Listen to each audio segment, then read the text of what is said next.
Sejam bem-vindos ao podcast Gargalheira. Meu nome é Cleber Amancio. E eu sou o Matheus Gato. Estamos aqui para uma série de entrevistas, conversas com artistas afro-brasileiros. A cada programa, nossos ouvintes poderão acompanhar nossos passos, a formação de um acervo que registra reflexões desses artistas acerca de suas obras e o mundo da arte.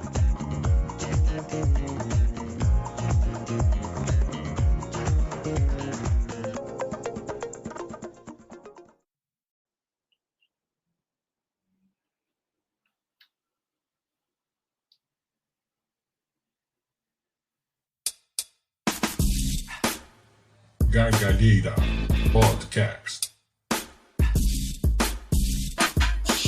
Gargalheira Podcast. Ao longo de sua carreira, Aline Bispo tem transitado entre a ilustração, o design gráfico e o grafite. Nascida em Campo Limpo, é bacharela em artes visuais pelo Centro Universitário Belas Artes e também cursou design de interiores e comunicação visual na ETEC de São Paulo. Dentre as temáticas mais recorrentes em sua obra, podemos destacar as desigualdades raciais, de gênero e social.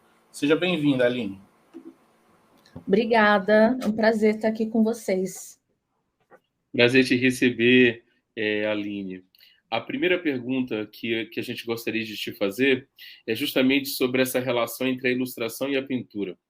Você costuma comentar que a ilustração é o lugar de estampar as coisas, né? De colocar as coisas para frente. Eu queria que você refletisse sobre isso, baseada nessa série bem emblemática que você tem feito junto à Editora Elefante. A capa de Torturado, a capa de Vozes Atlânticas, né? E a capa do livro da Marileia Almeida, que também saiu agora. A ilustração, para mim, ela é uma coisa muito especial. Para mim é como um espaço de abre caminhos, né? Abre caminhos no trabalho, porque é o que começou a me impulsionar, fez com que várias pessoas conhecessem meu trabalho, mas também para mim vem como abre caminhos para, posteriormente, eu retornar para a pintura. E eu acho que tem uma coisa que muitas pessoas questionam, né, na ilustração, que é esse lugar dela dentro do seu valor artístico, né? Se tem valor, se não tem. E eu penso nela hoje como um lugar que, de fato, tem esse valor artístico, esse lugar de estampar ideias, mas as ideias do outro, né, como essa situação dos livros, que eu acho que tem esse lugar de entender o que o autor quer transmitir, de fazer essa conexão, de ter essa troca, mas também, que é o que eu faço muitas vezes, né, no meu trabalho tem seguido esse caminho, que é de estampar também o que eu penso, né, de poder levar o meu trabalho para esse lugar de troca, e que eu acho que quando ele chega nesse lugar que abre esse acesso para o outro, ele deixa de ser meu, né? Ele passa a ser um trabalho mais coletivo mesmo, em que cada um pode ver, sentir, pensar o que quiser a partir do que eu faço. Então, a ilustração, para mim, ela tem vindo justamente nesse lugar, né? Indo contra essa ideia de que vai estampar, ou de que precisa ser uma coisa muito parada, ou de que algumas pessoas falam, está ilustrando um texto, ilustrando uma ideia e colocando ali, nivelando por baixo. Eu acho que a ilustração tem ganhado mais e mais caminhos para seguir. Certo. Aline, frequentemente eu entendo que a sua obra traz referências visuais que se comunicam com uma tradição representativa brasileira, digamos assim. Mas, no meu entender, você subverte o cânone a partir de alguns elementos que você destaca em detrimento de outros. Você poderia discorrer um pouquinho sobre esse tensionamento? Eu acho que para eu poder falar um pouquinho disso, eu tenho que voltar um pouquinho num lugar que é de pesquisa, que é de onde eu começo, né, a pensar, principalmente nessas figuras, né, que eu levo para a ilustração e depois para a pintura. E isso começa no momento em que eu começo a olhar para mim, começo a olhar para a história da minha família, começo a pensar em mim, tanto na questão geográfica, então o bairro onde eu nasci, os deslocamentos que eu tinha que fazer pela cidade. Depois isso vai passar pela parte da árvore da minha família, né? Então, entender de onde a minha família veio, quem são as pessoas, qual é o componente familiar ali, o que eu tenho no meu DNA, né? E aí eu começo a observar isso também no mundo, né? E aí vou saindo, vou me deslocando, vendo isso na cidade, vendo isso nos bairros, né?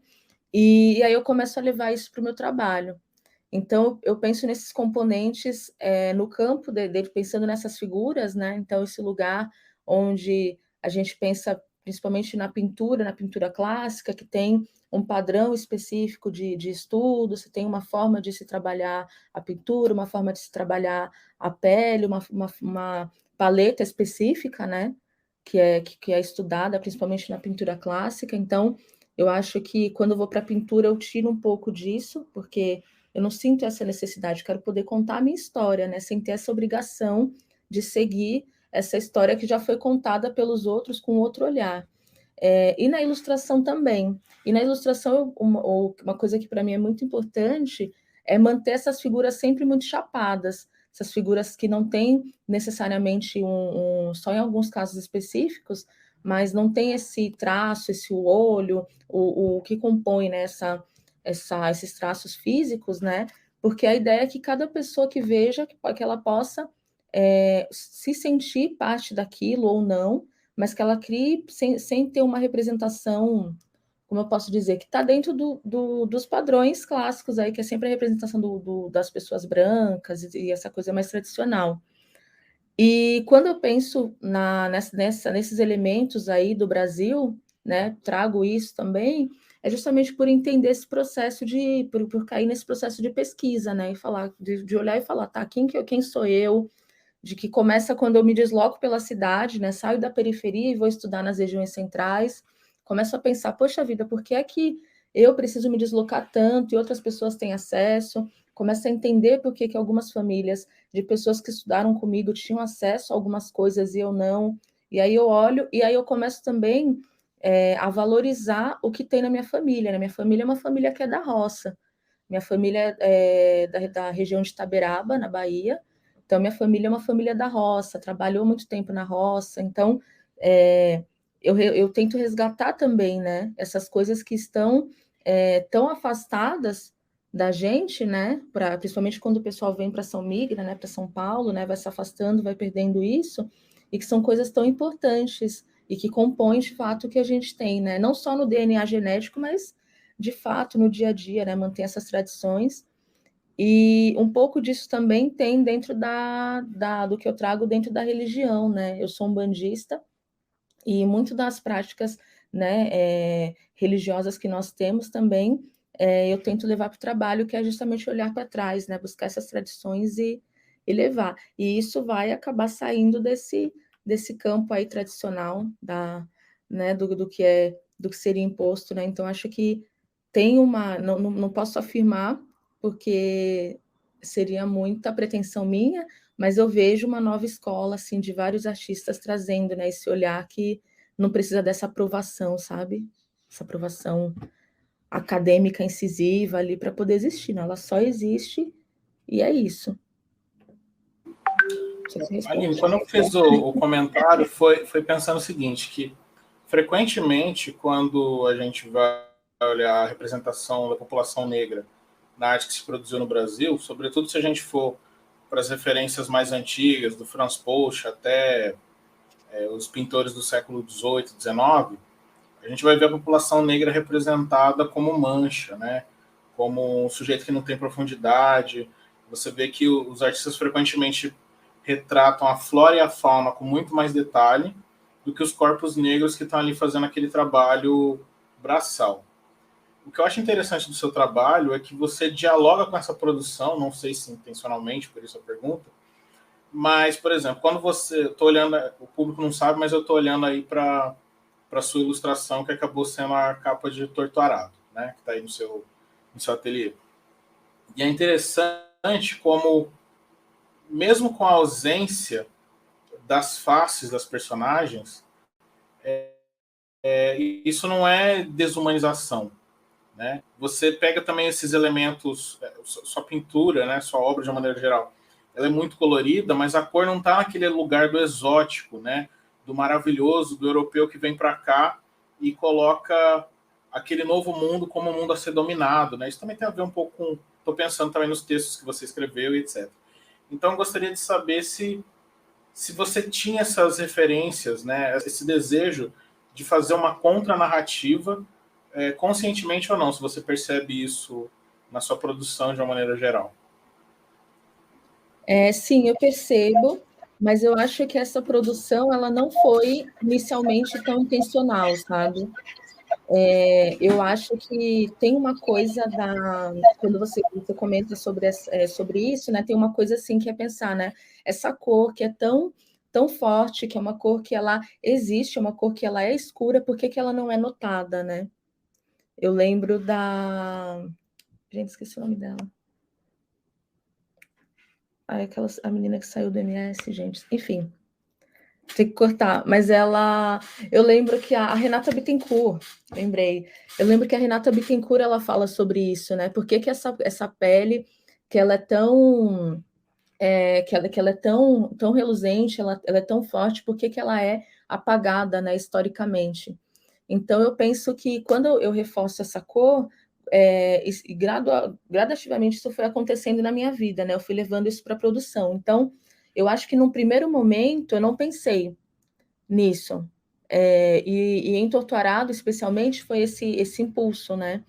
Porque foi o primeiro livro, a primeira capa de livro que eu fiz, e a partir dela já estava produzindo algumas coisas, e a partir dela isso foi vindo mais forte para mim, essa necessidade de tratar isso, né? Mas hoje eu vejo exatamente dessa forma, né? E eu cito a Renata Bittencourt porque antes teve um momento que eu trabalhei no SESC, tive a oportunidade de ver algumas falas dela para nós no SESC, mas também em outros locais, né? E essa fala dela, especialmente para mim, foi muito importante. Eu não sei se inconscientemente eu absorvi um pouco disso, mas eu penso nessa cor dessa forma, sim. Porque quando eu penso nesses corpos que estão, né, no mundo e principalmente no Brasil, eu vejo essas figuras, essas pessoas dessa maneira, sim. Essas pessoas que podem estar em destaque, que podem ser vistas, mas que a gente tem uma sociedade, a gente tem uma branquitude que insiste em ignorá-las, né? E quando eu penso, assim, nessas pinturas, nesse olhar do acadêmico, né? Do acadêmico não, do europeu, e também quando eu penso, por exemplo, vou trazer aqui para até talvez problematizar, não sei se pode ou não, mas a gente pensa numa coisa até do modernismo, né? A gente vai trazer aqui, vai pintar essa galera que está aqui trabalhando, no trabalho braçal, mas aí você coloca um pessoal e você ignora toda a realidade dessas pessoas e finge que tudo aquilo que está acontecendo, né, simplesmente não existiu. Então, eu acho isso muito problemático. Quando eu penso, por exemplo, eu vou pegar a capa de Torturado, que foi esse começo, assim, para mim, eu, por exemplo, eu fui pesquisar, né, essa ilustração, ela é uma releitura de uma pintura, de uma fotografia. E eu vi essa fotografia que das mulheres com facão, eu falava, gente, mas de onde é que vem essa fotografia que todo mundo compartilha e é bonita e tal, e tudo mais, mulheres fortes, mulheres fortes. E aí eu descobri que é de um fotógrafo italiano, e que ele foi para os Camarões, fez uma série fotográfica que é muito bonita, e é isso, assim, e aí as pessoas passaram a compartilhar essa fotografia. Então eu fiz uma releitura disso, né? E eu sei que quando eu fiz essa releitura foi também pensando nesse lugar, né? Da gente ver constantemente essa exposição desses corpos, né? Que estão nesse lugar do trabalho braçal, que estão nesse lugar quando a gente traz para a nossa realidade, que são as pessoas que estão em ocupando determinados cargos do trabalho braçal ainda, né? E eu acho que é isso, tem esse lugar que fica nisso que você falou, Kleber, dessa mancha, né? Então, eu penso que hoje, com um pouco mais de consciência, né, pelos caminhos que meu trabalho foi ganhando, essa insistência de manter essa cor, né? Eu tenho essa preferência por manter esse preto mesmo, na ilustração chapado, mas que ele possa ser visto, né? E eu acho que isso é o que faz com que, apesar das outras cores, apesar dos outros elementos, esse corpo se destaque, ao invés né? Claro, posso trazer um elemento como agora recentemente com as estampas da Hering, né? Trouxe várias coisas que estão aí dentro da cultura brasileira, mas esse corpo é o que merece esse destaque, né? A gente né, existe, nós somos humanos, né? Nós temos uma história que tem que ser contada também a partir do nosso olhar, e não ficar só nesse lugar, né? Vou aqui pintar nessa fazenda o trabalhador aqui e levar, né? E eu acho que ainda mais agora, 2022, a gente está aí 100 anos, né? Está na hora de mudar aí um pouco essa narrativa e sem ter medo de mudar a narrativa também, que eu vejo muita gente assim com medo de falar, de Tarsila do Amaral e de geral, mas eu acho que a gente tem que falar assim, né? A gente está aqui para poder falar e não significa desqualificar, né? Essas pessoas, mas a gente tem que falar. Devagarzinho, mas tem.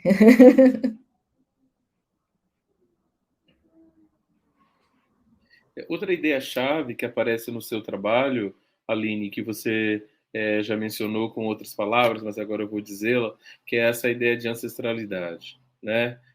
Nesse exemplo que a gente está trabalhando, que é a capa de doutorado, que todo mundo conhece, essa releitura do Facão pela Folha, né? E também numa obra que eu achei muito interessante, que tinha também uma performance, que é Tudo que não cabe em outros lugares encaixa-se aqui. Eu queria que você falasse um pouco sobre a concepção desse trabalho e um pouco como é que você lida com os elementos de ancestralidade no seu trabalho. Sim, Tudo que não cabe em outros lugares encaixa-se aqui. Ele nasce do meu TCC. Então, tem um artigo que eu preciso trabalhar nele, espero conseguir em algum momento publicar. Mas esse artigo, ele nasce justamente dessa ideia. Assim, eu cheguei no momento da conclusão do meu curso e eu falei assim, bom, estou aqui fazendo várias coisas, produzindo, mas eu falei assim, eu sinto que eu preciso falar um pouco mais. E eu estava num contexto que aqui em São Paulo eu ganhei uma bolsa para fazer artes visuais na Belas Artes. Então, eu estava no contexto em que eu estudava de manhã, porque na Belas Artes esse curso artes visuais não tem outro horário. Eu era uma das poucas bolsistas da sala, e apesar do meu tom de pele claro, veja bem, na minha colação de grau eu era a pessoa de pele mais escura. Tanto que teve um momento na colação de grau que foi assim, levantem as mães. E aí eu lembro que depois a minha mãe falou, nossa, eu era a única pessoa, a única mulher preta ali, né? Entre os pais, né? Então, tudo isso me fazia, isso especialmente nesse último semestre da conclusão quase na conclusão do curso, que foi um semestre dedicado, né, a esse artigo e tudo mais, em que eu falei, bom, eu preciso ir para falar de fato aqui o que eu quero falar, né? Senão eu vou ficar fazendo a mesma coisa o tempo inteiro, que está dentro do que a universidade exige, mas eu preciso falar o que eu sinto, né? E aí eu comecei a escrever esse artigo, e esse artigo ele nasce primeiro de um lugar que eu sou uma mulher preta de pele clara, mas que em alguns locais eu sou lida como, você é moreninha, então você tem uns tratamentos que são diferentes, porque minha pele não é tão escura, e em outros locais eu tenho um tratamento diferente, porque eu não sou branca. E isso sempre foi uma coisa que mexeu comigo, e depois de um tempo, saindo da periferia, indo estudar fora, indo para o centro, indo circular, né, na cidade, isso começou a bater muito, assim. Então, que corpo é esse, né? Então, eu comecei a passar a observar esse não lugar, onde eu estava, né? Que eu acho que eu não estou mais, eu estou em vias de sair dele, assim. Mas esse não lugar, para mim, sempre existiu. E então, quando eu comecei a escrever, né, o artigo, eu comecei a olhar realmente para minha família, olhar fotografia, buscar essa coisa ancestral, de fato, para poder me entender mesmo. E para poder entender também uma parte que uma parte da população também passa, nesse sentido de ter uma mídia que diz que vai te favorecer se você tiver a pele mais clara, e do outro lado ter algumas pessoas que não se identificam como pretas, porque para elas é mais fácil, né, para poder passar por alguns locais, ou, né, porque eu já ouvi coisas do tipo, mas se você alisar o cabelo, você se passa por branca fácil, fique tranquila. Como se fosse um grande problema, ou como se, nossa, você tem muita sorte de estar nesse lugar de pele clara, né? Então, então eu comecei a olhar o quanto muitas vezes isso também era muito doloroso, né, para mim e para outras pessoas. Então, esse é o pontapé inicial para esse artigo, né? Então, tudo que não cabe em outros lugares encaixa-se aqui. É um trecho que é de um dos livros da Lilia Schwartz, que foi um dos livros que eu li, que é o nem, não é nem preto, nem branco, muito pelo contrário. Também li minha memória não está boa, mas é o Entre o Branco, o Branquíssimo e o Encardido. Então, esse título, né, ele foi extraído daí. E porque ela cita, né, ela fala que esse lugar do pardo é esse lugar que é assim, onde você coloca o indígena, onde você coloca tudo que não cabe, realmente, não é branco, não é preto, não cabe, você coloca nesse meio e aí você está resolvido. Então, a performance nasce desse lugar. E o artigo e a performance, que tem o mesmo título, né? E quando eu apresento a performance, eu, por ser um bandista, falei, não basta tudo isso, eu ainda vou seguir uma religião que é afro-brasileira, mas que tem uma série de influências que também são cristãs, que eu tenho essa consciência, mas isso eu discuto em outro momento, não é o momento de discutir isso, mas que eu sei que tem essas influências, né?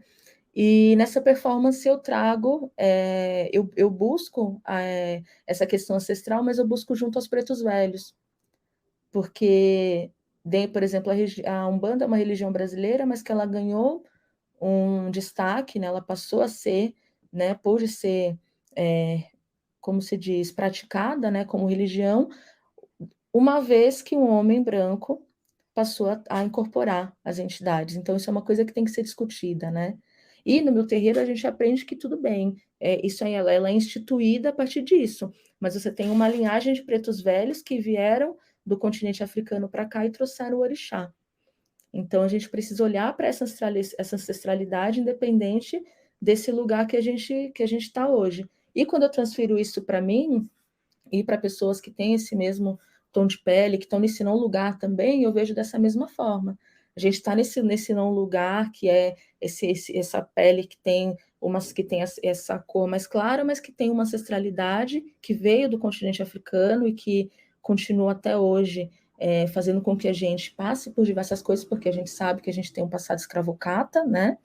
E, ao mesmo tempo, é importante a gente poder olhar para trás e saber quem a gente é.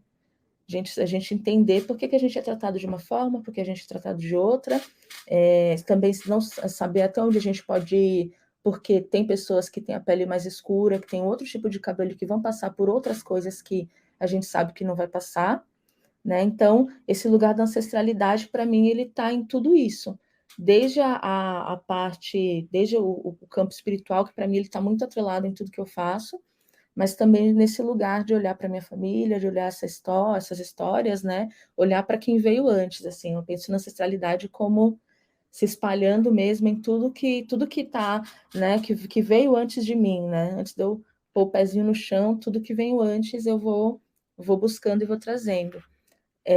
E nessa performance, eu apresento os frutos dos orixás, né?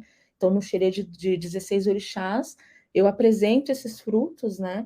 Apresento eles estão cobertos numa esteira, em um prato branco, cada um cobertos com uma renda, e aí eu vou abrindo esses frutos e vou fazendo essa apresentação, né? Quase uma oferenda e, ao mesmo tempo, uma celebração, né? Como se eu me reintegrasse com essas forças, né? Olhasse para mim e me reconectasse com esse lugar, que é esse lugar de onde eu venho também. E na conclusão de curso em especial, que foi uma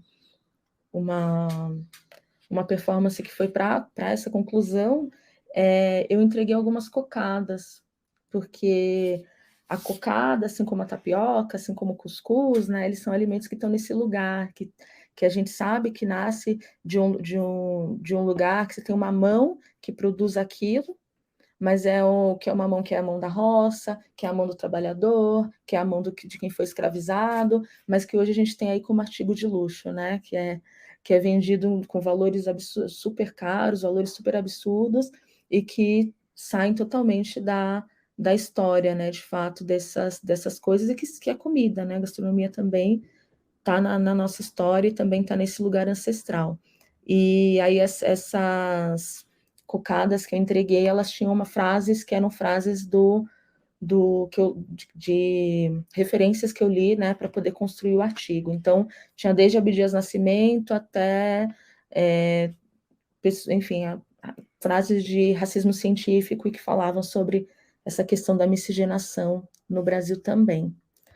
E aí eu acho que para mim é muito importante, sabe, esse lugar assim ancestral. Olho muito para minha mãe, olho muito para minha família, né? Eu sempre tô assim, ai, pai, conta de novo como é que você fazia tal coisa. Mãe, como que... E aí tô lá gravando com o celular, ela assim, mas de novo, ai, mãe, de novo, conta como que fazia tal coisa, né? Meu avô tinha uma coisa que ele era meio empreendedor, meu avô materno. Então meu avô criou carpa, trabalhou na roça com mandioca, não sei o quê. Então, eu pego tudo isso e vou trazendo, assim.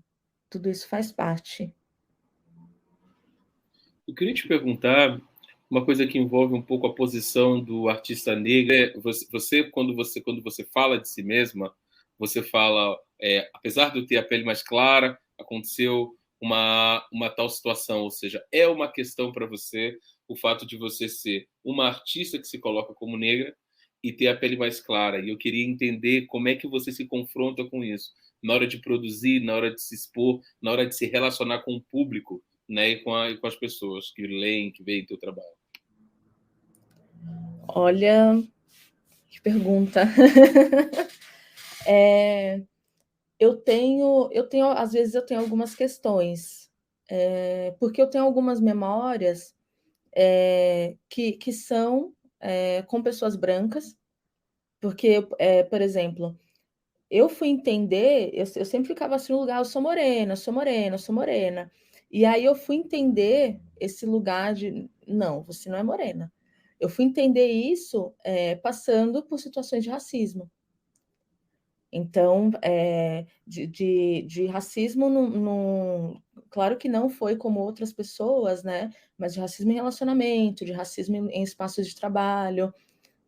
Então, essa chave, né, que foi opa, peraí, você não é morena, né? Você está passando por isso porque tem uma outra questão aqui. Então, esse estágio para eu começar a pensar, isso aconteceu comigo depois. Eu sei que depois dos 17 anos, né? Antes eu estava muito porque antes eu tinha essa experiência, né, estudando em escola pública. Eu sei que algumas pessoas passavam por alguns comentários, sofriam alguns tipos de bullying, de racismo, mas aquilo não me atingia por conta disso, né? Você tem essa camada, que é essa pele que te deixa distante desse lugar. E aí, justamente, ir para esse lugar onde havia, por exemplo, mais pessoas brancas, isso fez com que eu passasse por essas experiências e passasse a me olhar. Então, eu sei que... Então, isso para mim sempre foi um ponto, e ainda é, de parar. Muitas vezes eu paro e penso, tomo muito cuidado com o que eu falo, porque eu sei que outras pessoas têm um histórico que elas ouviram coisas a vida inteira, passaram por esse processo racista a vida inteira. Então, às vezes eu me pego pensando, né? Será que eu posso desenvolver, participar de tal atividade? Será que eu posso falar sobre tal coisa? Porque eu tenho também muito medo de pegar um protagonismo que não é meu, né? Então, eu, por exemplo, não posso falar, meu cabelo é um cabelo ondulado. Então, eu não posso falar, por exemplo, sobre questões do cabelo crespo, de fato. Porque eu posso falar isso a partir da história da minha mãe. Minha mãe é uma mulher preta de cabelo crespo. Então, eu posso trazer a história dos outros e compartilhar e trazer os outros para conversar comigo sobre isso. Ou se for uma situação que, por exemplo, alguma questão com a minha mãe, que acho que é a pessoa mais próxima nesse sentido, ou com o meu companheiro, a gente pode, de repente, posso falar sobre isso, retratar isso em alguma pintura, não sei. Acho que eu não cheguei a fazer isso dessa forma, mas acho que é importante lembrar sempre que esse protagonismo é do outro. Então, para mim, como pessoa, né, como mulher, agora, Aline, mulher e artista, isso também fica, porque eu tenho muito medo, assim, apesar de trazer, quando eu trago essas figuras que são pretas, né, esse preto mesmo, né, eu penso justamente nessa possibilidade de que todas as pessoas pretas, independente das nuances aí da pele, possam se olhar, inclusive pessoas que têm a pele mais clara que a minha. Mas eu tenho muito medo de, como artista, também pegar esse protagonismo, de ir lá e vou até, por exemplo, tem uma questão que é a questão da favela, né? Eu morei na periferia de São Paulo, mas eu não morei na favela. Então já teve situações que falaram, eu queria que você falasse um pouco sobre alguma coisa da favela. Gente, não é a minha realidade, não tem como eu falar sobre esse lugar, você tem que trazer alguém que vive ou que viveu nesse lugar para falar sobre isso. Né? A periferia, ela tem, em São Paulo, eu não sei em outros estados, mas em São Paulo a gente sabe que tem alguns recortes aí. E quando eu penso como artista, eu penso dessa maneira também. Às vezes eu tenho um pouco de preocupação, às vezes eu chamo alguém e falo, olha, você chama alguém que tem... Falou, oi, Renato Felinto, tudo bom? Me ajuda aqui, chama a Rosana Paulino, assim, de verdade, assim, pessoas que vieram antes de mim, que têm uma experiência maior, para eu poder saber o que eu estou falando ali, se o que eu estou fazendo faz sentido, se eu estou pisando num espaço que não faz sentido para mim. É uma preocupação que eu tenho de retratar. Às vezes eu vejo alguns artistas que têm uma coisa de serem pessoas brancas e não sei porquê, e não sei se cabe a mim discutir isso, mas de terem um prazer de retratar pessoas pretas constantemente, assim. Então, tem pessoas que eu já entro no processo de sempre estou vendo, né, muita coisa. Então, já fui ver o trabalho de muita gente, falei, tá, essa pessoa é branca e ela só desenha, só pinta pessoas pretas, só faz retratos de pessoas pretas. E é um lugar, por exemplo, que eu não quero entrar no sentido de pegar esse protagonismo, sabe? De retratar dessa forma, narrando coisas que não são minhas. Então, quando eu pinto, eu trago alguma questão, né? Trago uma figura na ilustração, eu tento fazer algo com que eu realmente saiba falar sobre aquilo, sabe? Para não ultrapassar mesmo esse limite, é uma preocupação. E só mais uma pergunta ainda nessa direção. Então, quando que a relação entre arte e pertencimento é possibilidade de criação e quando que essa relação entre arte e pertencimento ela tem limites? Ou seja, ela se apresenta como algo que trava. Olha, você e suas perguntas, né, Matheus? Vamos lá.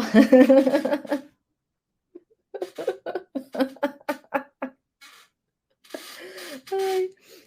Nossa, é difícil estabelecer um limite, né, ao mesmo tempo, porque aí tem uma coisa também, quando eu penso no outro, por exemplo, é difícil estabelecer um limite, porque senão vai virar uma censura, né? É muito complicado isso. Mas eu acho que para qualquer produção, você tem que pesquisar. Acho que você tem que pesquisar, eu acho que tem que ter uma sensibilidade humana, uma sensibilidade artística para você saber mesmo o que você está fazendo. Para você se olhar, eu acho que até a humildade mesmo, sabe? De se olhar, de falar, não, eu tô até onde eu tô indo, né? Eu acho que eu acredito que exista uma linha quase invisível, sabe? Que separa assim esse lugar do até onde ir e de até onde não ir, né? E eu acho que é uma questão muito, muito individual mesmo do artista, né? Olhar, ver sua produção, ver sua pesquisa, ver o que está fazendo e realmente falar, né? Colocar esse limite. Eu acho que a gente conhece, né? A gente se conhece, olha a nossa história, olha quem a gente é, vê o histórico das pessoas pretas no Brasil, e eu acho que isso colabora para a gente poder saber também que, por exemplo, eu sei que se eu fizer determinados contatos, se eu fizer determinadas coisas, e nesse momento que minha produção ela tem crescido, tem alcançado alguns espaços, inclusive algumas marcas, eu sei que se eu quiser eu posso roubar uma narrativa e criar uma determinada coisa e vender. Por quê? Porque eu pensando no trabalho com marcas, por exemplo, que é um lugar para onde meu trabalho com ilustração tem ido. Porque eu sei que nem todo mundo do outro lado vai fazer questão de pesquisar e de questionar o que eu estou trazendo. Então, é um lugar que eu tenho que tomar muito cuidado, porque porque uma pessoa é artista também não quer dizer que ela não tem esse cuidado, né, de observar a forma que ela está lidando ali com as coisas que ela está criando, que ela está produzindo, né? E não quer dizer que ela não possa usar também esse processo de pesquisa para inverter a coisa e sair nesse lugar de furtar mesmo esse protagonismo, né? Então, eu acho que é esse lugar de a gente olhar essa linha invisível, olhar para si, trabalhar realmente a humildade, trabalhar a sensibilidade e ver e colocar os nossos limites.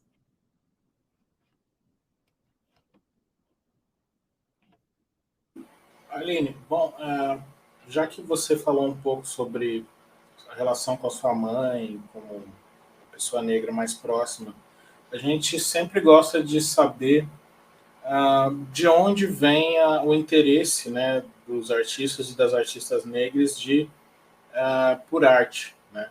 Porque senão fica parecendo que, mesmo que eventualmente vocês não tenham referências próximas na família de artistas visuais, né, que esse interesse vem do nada. Então a gente gostaria de saber, que você falasse um pouco mais sobre a sua família, se você teve alguma referência de alguém que fazia trabalho manual, que trabalhava com artes de alguma maneira, sendo visual ou outro tipo de arte, enfim, de onde que veio, onde que despertou na Aline o interesse de seguir nessa carreira? Bom, eu vou começar com o clássico, né? Eu sempre gostei de desenhar, mas é isso. Também não acredito no dom. Eu acho que, né, a gente tem facilidades para as coisas e vai se empenhando e quando possível tem as oportunidades. Mas assim, pessoas na família, por exemplo, que tenham esse tipo de trabalho direto com arte, não tive. Mas eu tive a minha mãe, minha mãe, ela, até mais ou menos os meus 12 anos, a minha mãe, ela trabalhava em casa. E ela fazia costura para fora. Então, meu pai era pedreiro, minha mãe costurava. E aí, as primeiras memórias que eu tenho de desenho, de arte, né? Algumas coisas são da escola, mas, por exemplo, na escola não tinha acesso, né? De ir a museus, de ver exposições, né? Em casa a gente não tinha esse hábito. Isso depois da adolescência eu comecei a levar, e aí hoje eu e minha mãe a gente tem esse processo, né? De visitar espaços, mas não tinha isso. Mas eu tinha uma coisa na escola para mim, porque meus pais sempre me incentivaram muito a estudar. Então, eu tenho memórias deles estudando tabuada comigo, estudando, enfim, várias coisas comigo. E o que por conta desse incentivo deles, para mim tinha uma coisa que era assim: eu não estou entendendo tal coisa, mas se eu estou vendo na escola, isso deve ser importante. Então, na minha cabeça, tudo que eu absorvia, mesmo que eu não necessariamente entendesse, ali era importante. Eu pensava, isso deve fazer sentido, né? Eu estou aprendendo sobre isso aqui, deve fazer sentido. E com as artes foi um pouco disso, apesar do ensino na escola ter sido muito, muito precário. Não sei, hoje, dentro da escola pública, mas na escola pública que eu estudei, era um processo que era muito do desenho livre. Faça um desenho livre sobre o seu fim de semana, faça um desenho livre, e ficava muito nesse lugar, né? Mas eu tenho algumas memórias. Então, eu tenho, por exemplo, uma memória na escola de quando eu vi uma pintura de Salvador Dalí pela primeira vez. Eu acho que foi a única vez, talvez, que eu tive que eu vi uma pintura, assim, de um artista na escola. E eu fiquei fascinada. Eu falei, meu, como assim? E eu lembro que a minha amiga, a gente olhava, a gente, meu, o cara pintou um elefante, mas tá saindo um cisne embaixo, como que tá isso? Não faz sentido, assim. E a gente ficou, assim, a aula inteira olhando para essa pintura, assim, porque ele falava, meu, parece um espelho, né? Mas aí é outro... realmente, assim, a coisa do surreal para a gente foi, tipo, a cabeça explodiu, assim. Então, essa é a memória o mais próximo dentro da escola que eu tive, assim, mas que eu não consigo esquecer, porque realmente, assim, eu fiquei enlouquecida, eu fiquei, como que o cara pintou esse negócio? Não faz sentido. E aí, em casa, a minha mãe costurava. E a minha mãe, ela tem uma coisa que ela fazia assim, ela costurava, ela anotava receita, via esses programas de TV e tal, e ela tinha uma coisa que era, vou anotar uma receita de torta de morango. E aí ela desenhava no caderno, né? Ela escrevia a receita e desenhava a torta, desenhava o morango. Uma receita de pizza, ela desenhava a pizza. Então, eu comecei a pegar isso dela de ficar desenhando tudo quanto era lugar. Então, recentemente ela me trouxe, olha, achei um monte de desenho seu em casa, que ficou guardado e tal. E a minha mãe, por costurar, ela tinha umas revistas antigas, isso era na década, tipo, anos 90, mas ela tinha umas revistas antigas dos anos 70, umas revistas tamanho A3, que aí tinham umas fotos desde coisas de decoração dos anos 70 até umas fotos de roupa, de modelagem, não sei o quê. E ela, essas revistas velhas, pega para você. E aí eu pegava das revistas e ia desenhando. E eu lembro que quando eu era criança eu falava, não, eu vou ser estilista, porque eu vou desenhar roupa. Porque eu achava aquilo maravilhoso, eu olhava as revistas, eu olhava os moldes, me costurava. Então eu acho que muito desse desejo de desenhar, de poder, né, me expressar, ainda que a gente não tivesse esses diálogos sobre isso, veio muito daí. Pegava a roupa, ela ia caindo os retalhos, eu ia pegando, fazendo muita roupa de boneca, eu sempre, essa coisa de mexer com tecido, com cor, com muita linha, isso sempre, eu sempre gostei.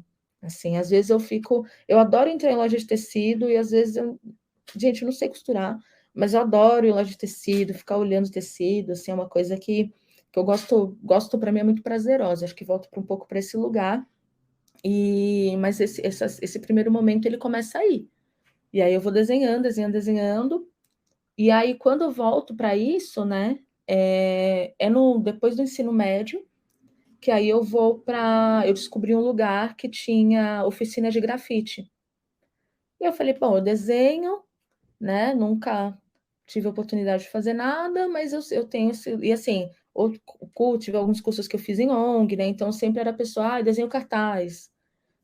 Então era sempre a pessoa que fazia essas coisas ali, né? Que tinha essa facilidade, esse prazer, né? Não, vamos fazer o cartaz, vamos fazer não sei o quê. Eu lembro de um curso que a gente trocava cartas com outras pessoas de outro curso, e aí eu enfeitava os envelopes e não sei o quê. Então, eu sempre gostei muito, né, dessa coisa da cor. E aí, depois do ensino médio, eu tive essa experiência com grafite. Porque aí, com grafite era esse momento que eu estava indo da Zona Sul para o centro, indo daqui do Campo Limpo para o centro, e eu comecei a ver esses tratamentos, essas coisas que me incomodavam. Eu queria falar, gente, olha, eu descobri tal tipo de coisa, descobri que isso aqui não é legal, descobri que eu estou passando por isso aqui. Tinha uma coisa que me pegava muito, que era por que eu tenho que ir lá para passar pelo centro da cidade para estudar design, se no meu bairro tem o METEC, mas só tinha curso muito específico, né? Então eu queria falar dessas coisas, e aí o grafite veio para mim como esse lugar, né? Como, olha, você tem a rua aí para poder falar. Fiquei pouquíssimo tempo nesse lugar do grafite, né? Mas foi muito importante para poder conhecer pessoas, para poder saber que eu podia estudar design, que eu podia trabalhar com esse lugar do desenho, da pintura, da ilustração, né? Que tinha essa possibilidade, né? De ir além do que era previsto para mim, assim. Então tem todos esses caminhos aí que foram indo. E eu falo muito. Imagina. Aline, e como foi para você, desde o contato da adolescência, então, quando você fazia esses cursos nas ONGs, etc., o seu interesse temático, aquilo que te impulsionava a representar, tinha a ver com a obra que você faz hoje na idade adulta, que você faz já com a sua carreira constituída? E se sim, se você, dentro desses espaços, você percebia alguma resistência, né? Disso que você falou lá no começo sobre não querer necessariamente se apoiar naquilo que é clássico, a fazer a sua obra a partir dessa perspectiva que tem a ver com o fato de você ser um bandista, de se ver negro, enfim, né? Queria que você contasse como foi esse processo, nesse trânsito que você fez nessas instituições. Sim, nesse período, por exemplo, de adolescência, eu queria ser transgressora, né? Eu quero fazer a revolução aqui, galera, né? Enfim, não aconteceu, mas, mas eu tinha essa coisa de questionar mesmo, de tentar entender por que, né? Por que a gente tem que pensar assim? Tá todo mundo falando assim, mas por que eu tenho que concordar? Então, nesses espaços, por exemplo, como ONGs, né, onde eu fiz cursos, tinha esse lugar, né? A gente tinha esse processo de ser educado para o mercado de trabalho, de aprender coisas para o mercado de trabalho, mas aí sempre tinha algumas atividades, como teatro, por exemplo, que eram atividades que vinham e onde a gente tinha essa possibilidade de se soltar. E aí tem minha mãe tinha um amigo da igreja dela, que era o seu Sebastião, e ele era comunista. E ele, eu lembro, uma memória que eu tenho, é que ele me levou, ele levou eu e mais na época, umas 4, 5 crianças, no 1º de maio, lá para a Praça da Sé. Aí a gente fez todo um rolê na Praça da Sé e tal, e aí ele falou sobre a questão do Dia do Trabalho e tudo mais. Aí depois a gente foi para o Embu das Artes, eu lembro que eu conheci a dona Raquel Trindade nesse dia. Então, essas sementes assim foram lançadas também nesse lugar da infância, porque uma coisa que era, apesar das dificuldades, né, no Campo Limpo, é que uma coisa que era positiva é que muitas ONGs foram nascendo ali, né, muitos espaços culturais, e que muitos que existem até hoje, ali na região do Campo Limpo, Capão Redondo. Então, algumas coisas eram semeadas ali, e fazia a gente olhar e falar, né? Então, era tipo esse lugar de falar, mas você acha certo a polícia bater na pessoa? Né? E aí, mas você acha que por que o enquadro tem que ser desse jeito? Né? Então, coisas dessa forma, e eu era adolescente, queria ser transgressora, ouvia rock, esse lugar do feminismo também, né? Ficava muito presente por causa das coisas que eu ouvia. Então, várias vezes, apesar de estar em alguns espaços como dentro da periferia na adolescência, esses espaços que eram um pouco mais abertos, às vezes sim, era de trazer algumas coisas e questionar e rolar uma repressão, assim, né? De não, vamos mudar de assunto, enfim, ou tipo, olha o que você está pensando, quando você estiver mais velho, isso vai mudar, né? E depois, posteriormente, nas instituições como as instituições de ensino como a ETEC também, né? Aí eu já estava um pouco mais velha, já tinha lido umas outras coisas, né? Tinha um pouco mais de informação sobre algumas coisas, mas sim, eu lembro de dos primeiros espaços onde eu estudei e onde teve uma greve, por exemplo, dos professores, e eu lembro que uma pessoa falou para mim, vai lá apoiar, que você tem cara que gosta dessas coisas aí, e eu nem sabia que eu tinha esse perfil, por exemplo, né, de que iria apoiar, mas parece que era uma coisa que estava em mim. Mas fazia muito sentido, por exemplo, na época, e ter esse lugar, né, dos professores, não, professores que apoiam, professores que não apoiam, trazer essa questão do racismo, que foi quando eu comecei também a me observar, né, aqui em São Paulo, para você sair do Campo Limpo, por exemplo, ir até o Ipiranga, onde eu estudava, eu gastava 2 horas, alguma coisa, porque não tinha um metrô direto. Hoje em dia tem o metrô, é mais fácil, né? E eu falava, gente, mas tem uma ETEC do lado do meu bairro, por que esse curso só tem no centro? Vocês não acham que isso é racismo? Não, e aí eu ouvi assim, mas você nem é preta, o que você está falando? Sua pele nem é tão escura.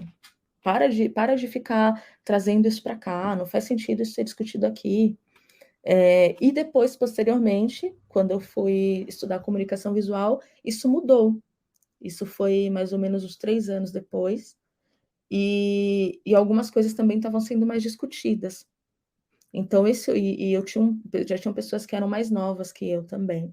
Então, eu sinto que a gente pensar também no processo político, né, do país, algumas coisas foram sendo fomentadas também, né? Então, acho que algumas sementes aí foram sendo germinadas, e aí esse pensamento também, esse olhar de algumas pessoas para esse lugar, né, de determinados preconceitos, de algumas separações sociais, né, separações por classe, por gênero, acho que isso também foi mudando, e aí eu acho que esse lugar de questionar algumas coisas nas instituições, isso foi mudando.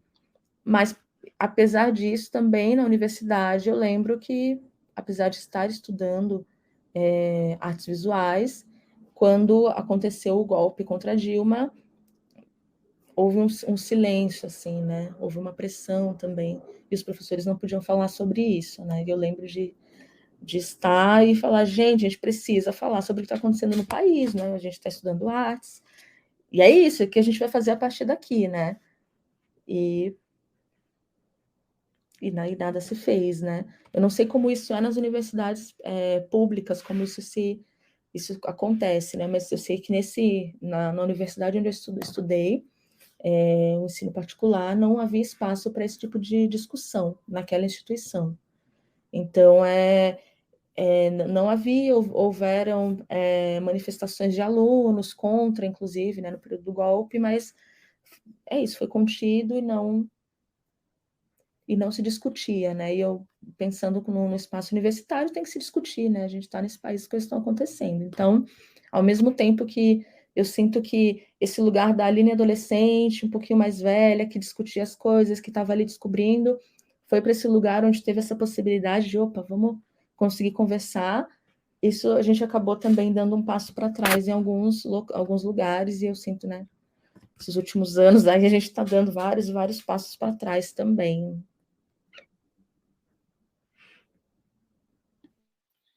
Eu queria te perguntar, Aline, um pouco sobre essa configuração familiar que envolve, né, que envolve a migração, né, essa migração do Nordeste para o sul do país. Eu queria te perguntar como é que isso bate em você, como é que isso te constitui também. Ai, nossa, primeiro que eu fui pouquíssimas vezes à Bahia para poder visitar a minha família, é uma coisa que eu quero conseguir fazer esse ano, para visitar mesmo, passar vários dias, comer, abraçar todo mundo. Mas bate de várias maneiras, assim. Tem uma coisa que por exemplo, a minha mãe, por um tempo, por conta da experiência dela em São Paulo, quando ela ouvia assim, nossa, mas você nem tem sotaque, ela achava bom, porque ela sabia que ela não ia passar por determinadas situações por conta do sotaque. Ao mesmo tempo, a minha família inteira tem sotaque baiano até hoje, e fazem questão de falar, não, a gente é da Bahia sim, né? Mas eu entendo que tem várias coisas da experiência dela aqui, né? Coisas, inclusive, que por conta da minha infância, que eu não sei, né? Não são recordações que eu não tenho, mas tem coisas dela. Então, tem esse lugar. Meu pai, ele é pedreiro. Hoje, meus pais são separados, né? Mas eu morei com meu pai até a fase adulta, né? Morei com os dois. E assim como muitas pessoas que migraram para cá, né, ele, outros tios, irmãos dele, foram trabalhar na construção civil. Então, às vezes tem essa coisa, né, desse olhar para o pedreiro, para essa pessoa que, né, tem uma coisa, às vezes eu estou passando num lugar, eu lembro muito, penso, né, de olhar, né, olhar para a história, saber que ver algumas pessoas falam, olha, essa história está se repetindo, mas como que ela está acontecendo aqui hoje, né? Saber que esses fluxos migratórios eles ainda estão acontecendo, né? E tem uma relação de afeto muito grande, apesar, especialmente com as mulheres, né? Apesar da minha mãe só ter tido uma irmã, que eu não tive a oportunidade de conhecer, né? As famílias eram muito, muito grandes, mas a minha mãe, na família dela, só foram de 2 mulheres. Mas eu sinto esse afeto, né, com as outras mulheres, com as primas, com as tias da minha família paterna. Eu sinto que tem uma coisa que eu achei muito interessante dos meus primos, os primos mais novos, né, que foi a segunda geração que veio, né? Primeiro vieram os tios, aí alguns vieram, fizeram uma renda, voltaram, e aí os meus primos que são da geração anterior vieram, e eles tiveram oportunidade, fizeram questão de estudar. E essa é uma memória da minha família paterna, né? E essa é uma memória que eu tenho, sabe? Esse lugar do estudo, de se ajudar, de se apoiar, olha, a gente vai buscar ter uma oportunidade melhor de vida. Eu sinto isso muito presente, e eu sei que é uma história que está em diversas famílias, né? Que vieram para São Paulo e para os estados aqui ao redor. Mas, por exemplo, com a minha família materna, eu sou a primeira mulher a ter concluído a graduação, né? Então tem muitos sentimentos, assim, né? Eu olho para mim, às vezes eu falo assim, caramba, né? Legal, cheguei nesse lugar, fiz o que eu queria fazer, mas quanto foi limitado, sabe?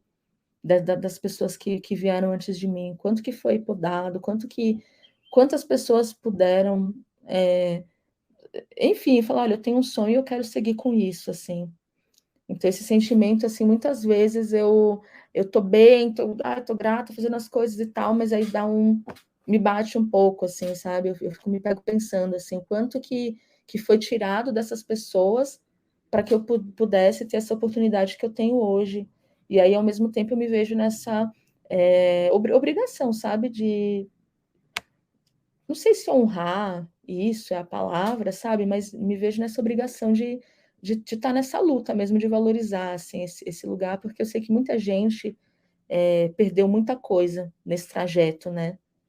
Nesse trajeto ganhou muita coisa, mas perdeu muita coisa, né? Nisso de vir para cá, muitas coisas em questão de memórias, de oportunidades, de abraços, de vivenciar lutos, né? Meu avô faleceu, minha mãe não pôde vivenciar o luto do meu avô, pela morte do meu avô, então eu acho que a gente perdeu muita coisa, assim, né? Quando a minha mãe tem esse lugar do sotaque, não tenho sotaque, não, realmente, não parece que eu sou da Bahia. Por quê, né? O que é lá? O que foi tirado dela, né? Por que tiraram isso, né? Então, esse sentimento, assim, é um sentimento, eu tenho muito amor por essa família que está dividida aí, aqui e lá, mas às vezes bate esse lugar de ficar pensando, sabe? O que foi perdido de lá para cá? Que eu acho que tem muita coisa aí que eu ainda vou desbravar. Ainda quero poder ir para lá, passar um tempo lá em Itaberaba, Rio Barbosa, ficar um período assim para estudar, talvez produzir alguma coisa, mas para viver de fato, sabe? O que tem ali, porque eu acho que é importante, né? Eu sinto que a gente aprende muito, principalmente no período escolar, né, sobre esse período, os fluxos migratórios, o êxodo rural e tudo mais. Mas eu lembro que eu demorei muito tempo para entender que o êxodo rural que eu via na escola era a história da minha família. O êxodo rural, tá bom. Pera. E aí teve esse momento que eu entendi, né? Não, vocês estão falando de mim aqui, né? Então, os meus pais que vieram para cá para poder tentar ter uma nova oportunidade, né? Aline, voltando a falar de novo sobre a sua formação, eu gostaria que você discorresse um pouco sobre o papel da interdisciplinariedade no seu trabalho, se isso tem a ver com a sua formação. No primeiro momento, quando eu fui estudar artes visuais, eu tinha um pouco de ideia do curso, conheci o trabalho de algumas pessoas, mas o meu trabalho na minha cabeça ele ainda era muito limitado à ilustração, muito, muito, muito, muito fechado nisso, porque eu não tinha mesmo recurso, sabe, para pesquisar, não tinha esse processo mesmo. Eu sei que algumas pessoas elas conseguem produzir sem a necessidade de fato, né, cursar um espaço acadêmico, sem essa obrigatoriedade de buscar, tem essa coisa de ser mais autônomo. E para mim eu sentia falta de ter esse lugar para poder aprender, trocar, discutir, conhecer outras técnicas. Então, para mim, não sei se é porque eu gosto também, né, essa coisa de ficar lendo, de ficar pesquisando e conversando, mas eu sinto que algumas pessoas conseguem ter essa autonomia. Tem artistas que fazem um trabalho incrível e nunca foram a uma universidade. Mas em mim eu tinha essa necessidade, né, de buscar, e tinha essa questão da formação, né? Poxa vida, eu preciso ir para a faculdade porque né, essa questão da minha família, né? Ninguém, né, da minha família materna foi para a faculdade, eu preciso ir para a faculdade. Isso também para mim pegava muito. E aí, quando eu começo a estudar artes visuais, eu já tinha visto um pouco de serigrafia nos cursos técnicos, né, um pouco de serigrafia e um pouco de pintura, mas no curso de artes eu tive a possibilidade de realmente ter essa entrega, né, passar um período longo estudando cada técnica, estudando várias coisas, lendo a respeito daquilo, conversando sobre aquilo, sobre o que eu estudava. Então, para mim, foi muito maravilhoso. Foi assim, a caixa de Pandora, mas no dos melhores, com as melhores coisas possíveis saindo, né? Porque é uma coisa que eu nunca tinha tido acesso antes, né?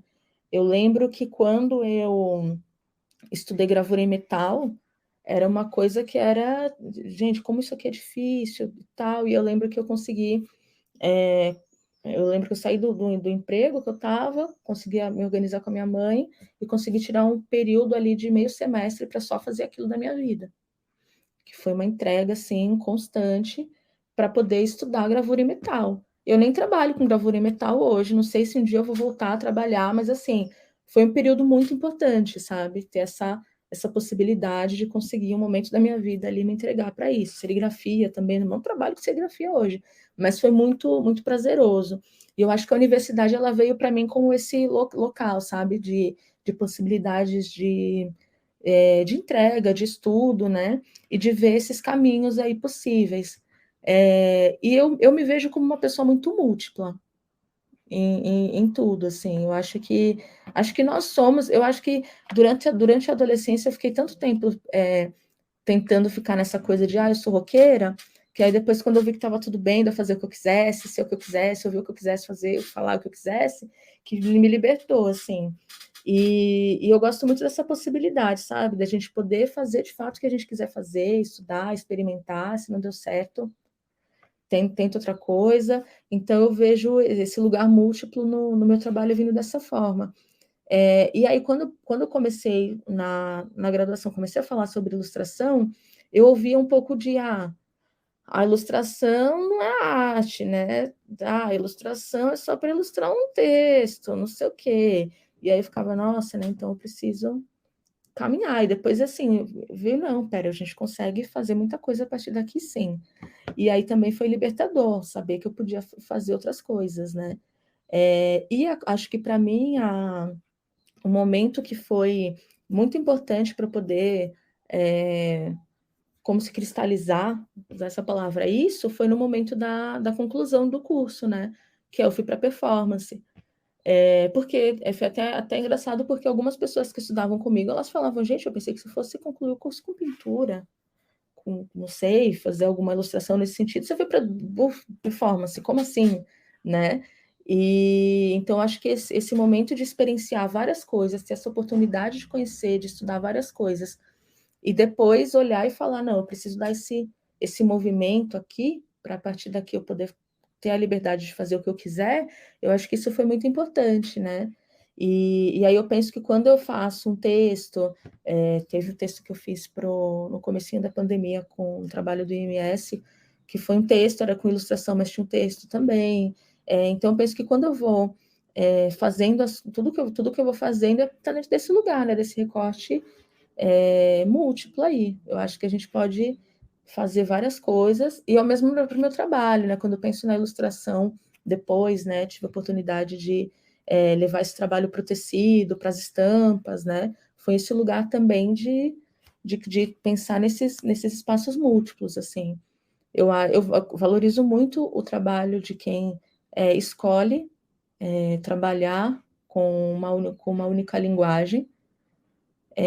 Não acho que não é esse lugar, né, de que tem mais ou menos valor, mas para mim tem essa importância de ter essa possibilidade. E uma coisa que foi muito importante, muito valorosa para mim também, foi ter tido a oportunidade de conhecer o ateliê do Sidney Amaral, e ver o trabalho do Sidney, porque o Sidney ele foi uma pessoa muito importante para mim, para poder trabalhar, porque, né, eu até fiquei, quando eu vi o logo do Gargalheiro, eu fiquei emocionadíssima, assim, inclusive, porque o Sidney é uma pessoa, né, que falar dele, né, e o Sidney, ele foi uma pessoa que, quando eu visitei o ateliê dele, ele tinha, né, ele falou, olha, escultura, pintura, desenho, e aí eu lembro que a gente ficou um tempão conversando, e aí ele me mostrou um pouco de como ele fazia, porque era um outro ateliê, né, para ele poder trabalhar com as esculturas. Então foi muito especial também, sabe? Olhar e falar, nossa, olha só, dá para fazer várias coisas, assim, você não precisa ficar nesse lugar, e se você mudar também, experienciar, trabalhar com outra linguagem, outra técnica, outra coisa, não é um problema, né? Que às vezes também eu sinto que em alguns cursos, para algumas pessoas, fica muito essa ideia de que você tem que, olha, eu estou te abrindo um leque de opções e você escolhe um caminho e vai. Não, eu quero chegar lá e quero poder transformar isso aqui numa outra coisa, né? Então, visitar o ateliê do Sidney também foi muito especial, assim, né? Porque teve um momento da minha vida, gente, que eu comecei a mandar mensagem para o pessoal. Falou, oi, eu sou estudante de artes visuais, eu estou visitando os ateliês dos artistas pretos, posso te conhecer?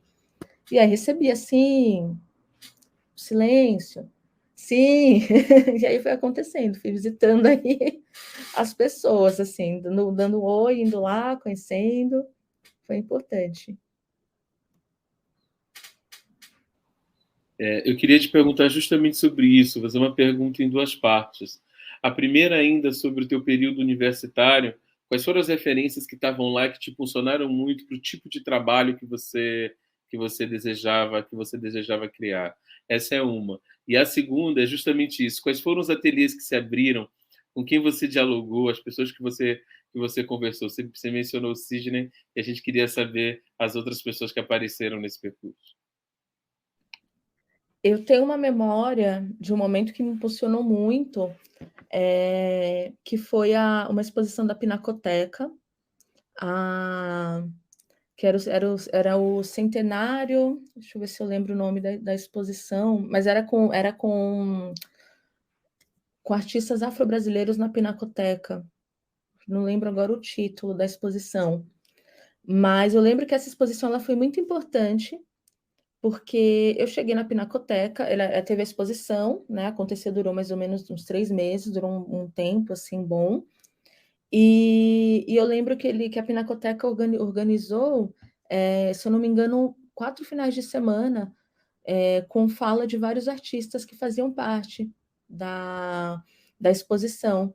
E aí eu lembro que foi a primeira vez que eu vi a Renata Bittencourt falar, eu lembro que eu vi a Renata Felinto, a Rosana Paulino, Sidney Amaral, e eu lembro que eu já acompanhava um pouco do trabalho da Umenelic, eu lembro que eu ganhei uma Umenelic também, e eu lembro de ver a Rosana Paulino falar, e ela falou e tal, e eu estava, acho que no primeiro semestre da graduação, se eu não me engano, e eu lembro que eu saí, eu falei assim, eu quero ser como essa mulher, eu preciso estudar, eu preciso ser como ela, assim, ela foi muito, muito impactante, assim, ouvir, assim, foi... Ai, será que foi? Territórios? Mas a fala dela foi muito, muito importante para mim, assim, sabe? E eu lembro desse sentimento, assim, eu fiquei, assim, impactadíssima com ela, sabe? Ver a pesquisa, porque a Rosana, ela tem, né, a questão da família, né, também. Então, foi muito, muito, muito, muito especial, assim, esses encontros, eu não sei nem falar direito sobre eles de tão, porque eu já fico emotiva, assim, porque foi realmente o momento que eu falei, tá, a partir daqui eu acho que eu consigo entender, porque a referência que eu tinha dentro da universidade eram referências que, além de serem referências muito brancas, elas não dialogavam comigo, nem no processo de produção, né? E também não dialogavam comigo em questão de técnica. Tinha uma ideia de que você tem que ser incrível na pintura a óleo, né? E o que é esse lugar? Que incrível para atender a quem, né? Incrível para quem? Incrível de que forma, né? E aí eu ouvi o trabalho dessas pessoas e falei, esses trabalhos são tão incríveis quanto uma pintura hiperrealista a óleo, e dialogam comigo, dialogam com quem eu sou. Essas pessoas, a história delas dialoga com a minha história. Então foi muito, muito especial para mim esse momento. E depois disso, eu tenho um amigo que é o Bruno, e aí a gente conversou, eu falei assim, Bruno, eu queria tanto conhecer as pessoas e tal, visitar os ateliês. Aí ele falou assim, e o Sidney Amaral, ele tem ele dá para visitar e tal, eu vi ele falando em algum lugar que tem como ter essa possibilidade de visitar o ateliê dele. E aí eu eu participei de uma atividade no Itaú Cultural, que era uma fala, e que foi um pouquinho depois, assim, disso, e aí o Sidney participou. E no dia a Rosana ia, mas ela adoeceu, não pôde ir, mas eu mandei uma mensagem para ela, aproveitei e falei, oi, quero visitar seu ateliê e tal, se tiver essa possibilidade. E conversei com o Sidney, ele falou, imagina, é super possível, o ateliê está aberto lá para receber. E aí eu fui, visitei o ateliê do Sidney, depois visitei o ateliê da Rosana, Depois eu lembro que teve Moisés Patrício na Red Bull Station, que é um ateliê que eu quero visitar também, espero que consiga ainda esse ano, mas eu lembro que a gente conversou muito, assim, muito, muito, muito mesmo. Teve um dia que ele fez uma visita guiada, né, na Red Bull Station para falar na instalação dele, aí eu lembro que eu fui, eu conheci, e aí eu lembro, a Gianni Lima também organizou o Afrotranscendence na Red Bull Station, e para mim foi uma loucura, assim, porque foi a mesma sensação. Eu falei, gente, assim como na Pinacoteca, essas pessoas, elas existem, elas estão produzindo, elas estão aqui para falar, e eu vou absorver tudo que eu puder daqui, e vou trocar o que eu puder trocar com essas pessoas.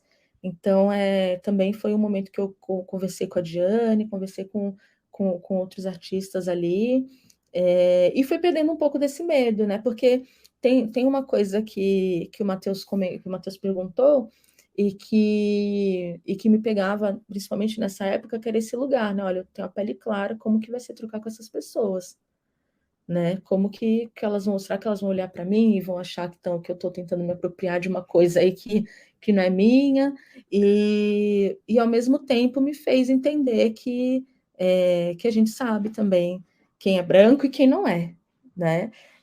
Então foi muito, muito importante esse lugar de abertura de conversa, né? Conversar com o pessoal, com a Renata Felinto, com o Nabor Júnior também, da Almenelic. Eu fui me jogando, assim, e aí fui tendo esses retornos, fui conhecendo as pessoas, né? Mas especialmente a visita do Sidney e da Rosana, assim, foram muito especiais, né? Eu lembro que a Rosana falou, tire um passaporte, porque, né, é importante ser como artista, e eu fiquei assim, gente, mas eu tô, sei lá, acho que estava no terceiro, quarto semestre da faculdade, falei, nossa, mas eu nem, né, faltava um pouco de autoestima ali, né, para poder me ver daquela forma. E ela assim, estuda inglês, porque né, é importante estudar inglês, a gente precisa, para você não ficar dependendo de um galerista, você ter sua autonomia, ter autonomia no seu trabalho. E então esse incentivo, né, essas pessoas se abrirem para poder trocar, né? E a Rosana é professora também, né? Então ela tem esse lugar que é muito especial, assim, né, na troca de realmente receber a gente com esse carinho.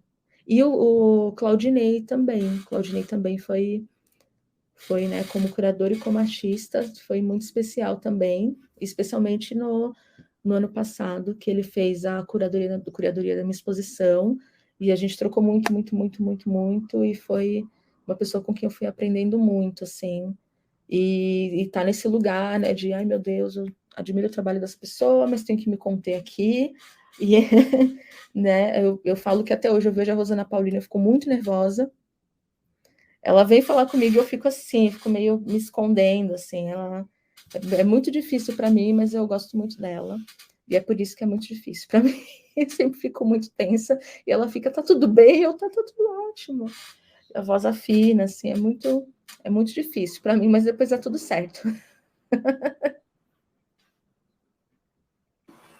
Aline, agora há pouco você mencionou esse projeto que você fez para o IMS, né, durante a pandemia, em que a gente tem um texto, mas também temos várias imagens, né? Eu gostaria que você discorresse um pouco sobre o conceito que você formula nesse texto, que é o de lógica capitalista. Ai, sim. Eu falo até hoje, né, olhando um pouco, eu falo que ele é um pouco, principalmente no Brasil, né, ele é um texto que ele carrega um pouquinho de utopia, né, nesse país que a gente vive, mas eu fiquei pensando muito sobre como a pandemia mexeu com a gente, né, e com esse lugar do controle do tempo. E ao mesmo tempo, por exemplo, quando a gente vê o livro do Ailton Krenak, né, e ele fala sobre como, né, sobre isolamento e sobre como, na verdade, as comunidades indígenas sempre estiveram isoladas, né? E ele fala sobre como isso é novo para a gente. Então, ler um pouco dele me influenciou também para poder escrevendo, né? Era um texto que eu já estava escrevendo e veio esse convite do IMS e a gente trocou sobre isso e, bom, vamos lançar. Mas quando eu pensei nessa ilógica, né, porque eu pensei primeiro que dentro das religiões de matriz africana, o tempo ele é um orixá, né? Por ser um orixá, ser uma força, essa força da natureza, você não consegue controlar esse tempo, né? Como que você controla esse tempo, né? O tempo ele está correndo aqui. A gente não consegue, pausar aqui e vou fazer com que ele viva em minha função, né? Com que ele os ponteiros do relógio rodem na minha função, né? Circulem em minha função.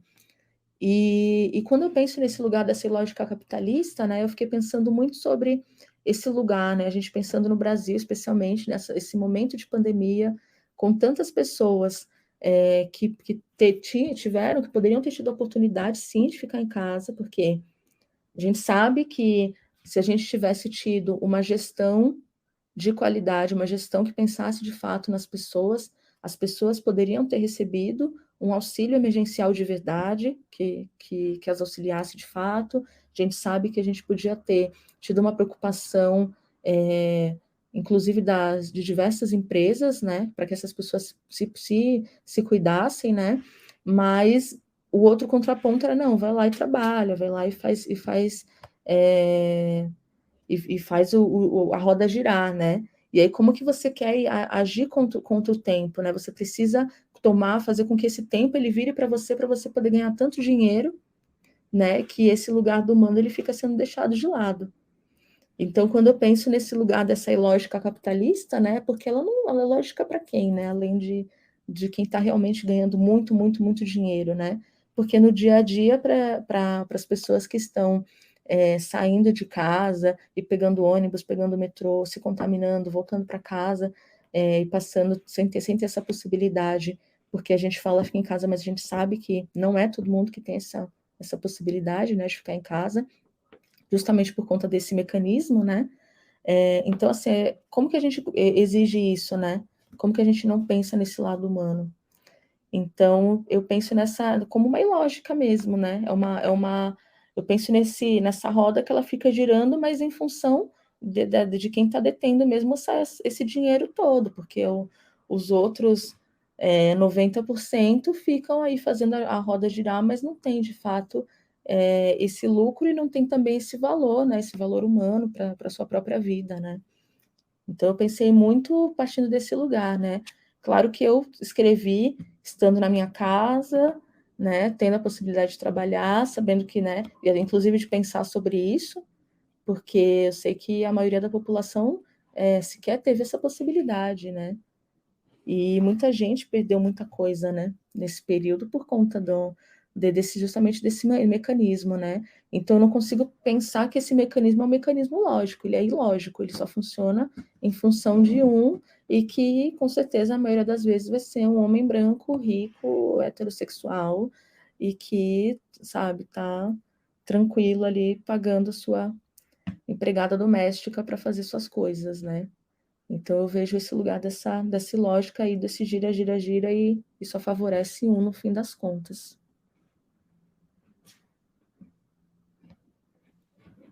Eu queria seguir nessa mesma toada e te perguntar um pouco como é que você lê essa relação dos artistas com o mercado, né? E também pedir para você falar um pouco dessa coleção Belezas Brasileiras para a Hering, né? Que é uma grande empresa de roupas, né? E que é um espaço que são espaços de atuação importantes. Então, a gente queria entender um pouco como é que você atua e como é que você se vira com essa relação. Me contradizendo, né?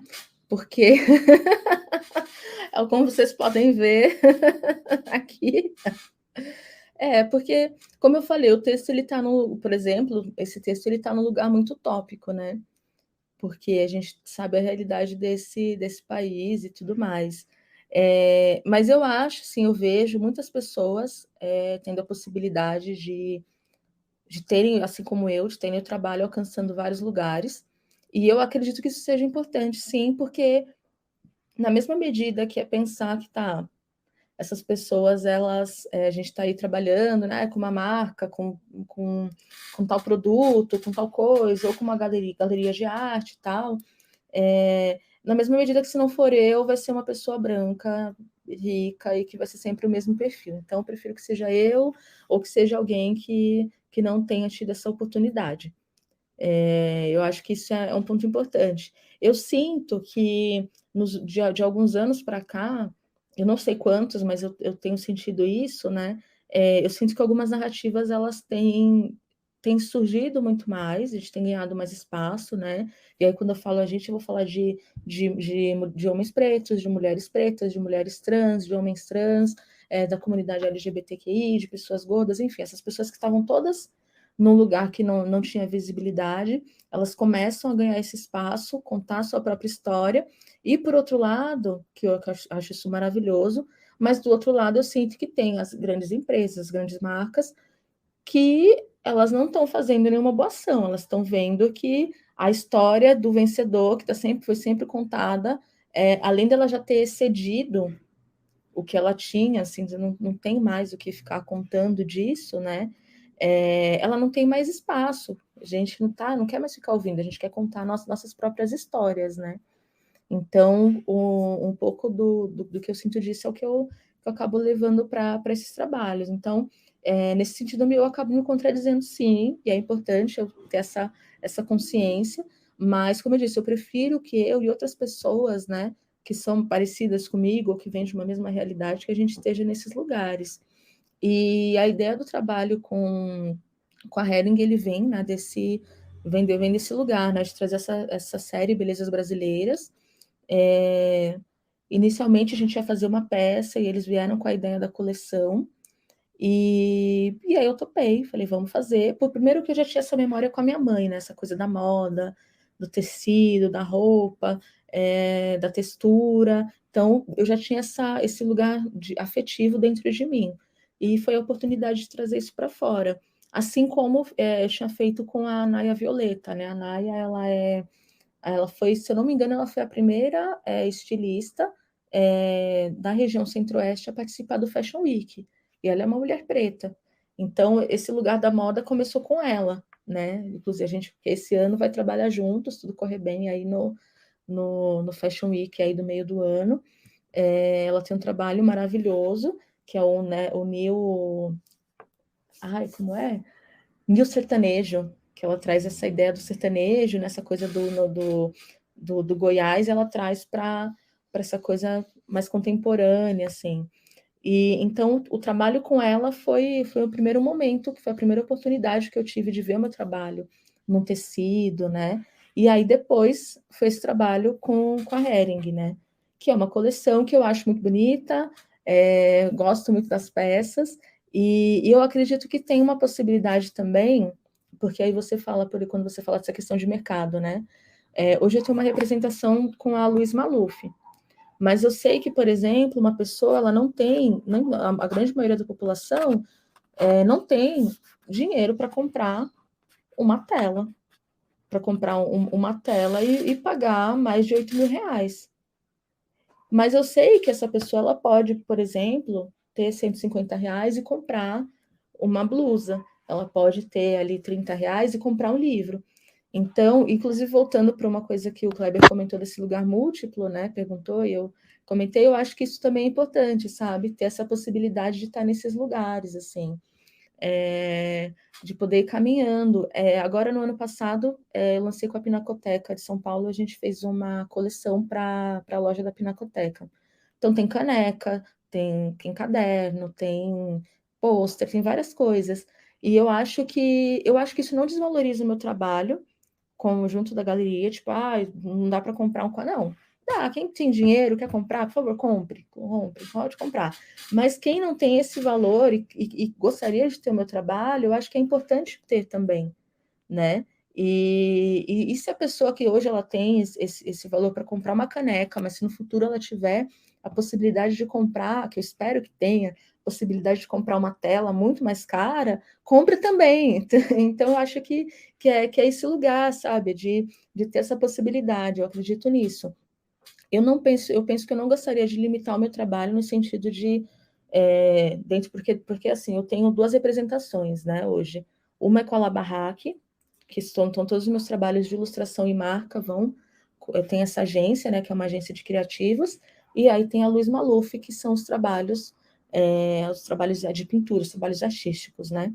Então, eu não penso em limitar valor, limitar público, vamos deixar um público mais selecionado. Não, isso não existe para mim.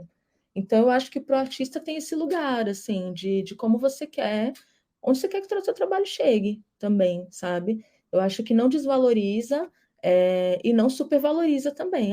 Né, ficar simplesmente lá no espaço onde as pessoas possam ver, mas não possam adquirir, não vai sair vai sair do espaço expositivo, comprar um chaveirinho, vai pagar R$ 50 e levar para casa, sabe? Não. Eu acho que é importante essa possibilidade, apesar de estar num lugar que eu caio em contradição, sim, mas eu acho que é importante esse lugar onde as pessoas consigam acessar e consigam comprar, sabe? Ter essa possibilidade de adquirir mesmo o que elas puderem adquirir. E eu acho que tem muita gente que está indo para essas possibilidades de trabalhar com marca, né, as redes sociais, eu acho que tem impulsionado muitos artistas, muitos criativos para isso, e eu acho que a gente tem que abraçar, sim, porque é isso, se não formos nós, serão outras pessoas que já têm tudo e que não vão ter essa possibilidade aí de adquirir não, de produzir.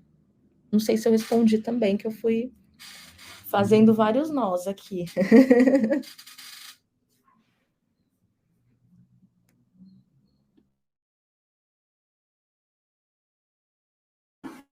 Aline, eu gostaria de te perguntar a respeito de uma transição que eu imagino que o seu trabalho tenha feito em dado momento, não que seja exclusiva essa transição, mas enfim, que diz respeito a iniciar a sua obra exclusivamente por meios analógicos e depois passar a trabalhar com meios digitais.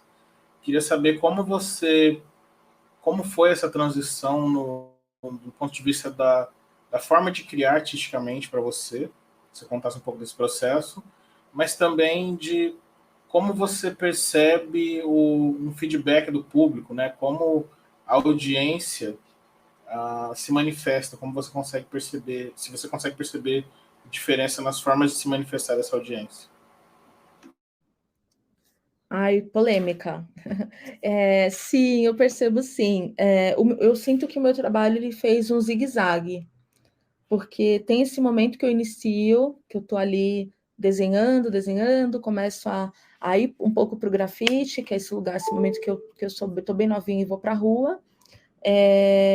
Mas aí tem uma coisa para mim que, por exemplo, trabalhando com grafite especialmente, que era, eu preciso pagar aluguel, eu preciso comprar os materiais para estudar design, na época era design de interiores, os materiais eram super caros, precisava pagar condução e me alimentar. Então, eu tive uma opção, e a opção foi deixar o grafite. Eu preciso pagar as minhas contas, e aí eu fui para o design de interiores, né?